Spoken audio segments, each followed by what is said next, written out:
Assalamualaikum warahmatullahi wabarakatuh. Di sini saya akan membahas materi selanjutnya mengenai evolusi pengelolaan zakat dari era klasik hingga era digital.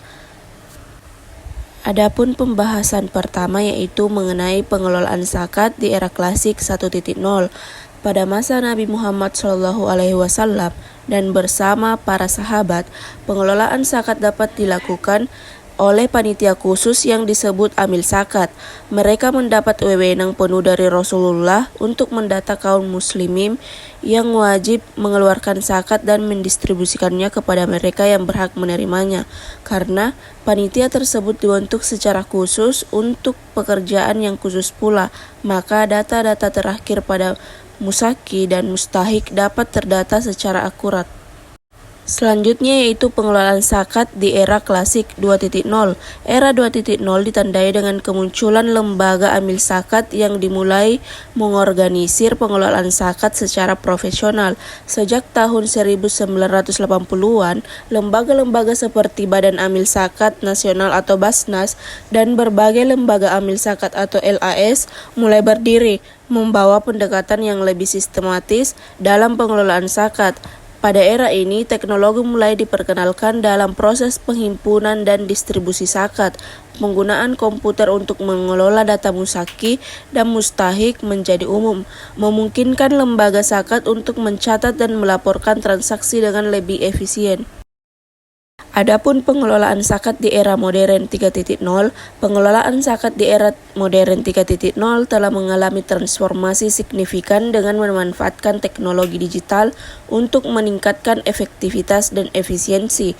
Zakat sebagai salah satu rukun Islam, kini tidak hanya berfungsi sebagai kewajiban spiritual tetapi juga menjadi instrumen sosial ekonomi yang strategis dalam mengentaskan kemiskinan dan meningkatkan kesejahteraan masyarakat. Era modern ini memungkinkan lembaga zakat untuk beralih dari metode tradisional menuju pengelolaan berbasis teknologi yang lebih profesional dan transparan. Pada era 4.0, ada 3 perubahan. Yang pertama, inovasi dapat dikembangkan dan menyebar jauh cepat dari sebelumnya. Yang kedua, penurunan biaya produksi marginal dan munculnya platform yang dapat menyatukan dan transikan beberapa bidang. Yang ketiga, revolusi secara global ini akan berpengaruh besar dan terbentuk di hampir semua negara di dunia, di mana cakupan transformasi ini terjadi pada setiap bidang dan akan mempunyai dampak menyeluruh pada level sistem di banyak tempat. Dan yang terakhir yaitu pengelolaan zakat di era digital 5.0. Pengembangan digitalisasi zakat berpotensi besar untuk memberikan kemudahan dalam layanan pembayaran zakat.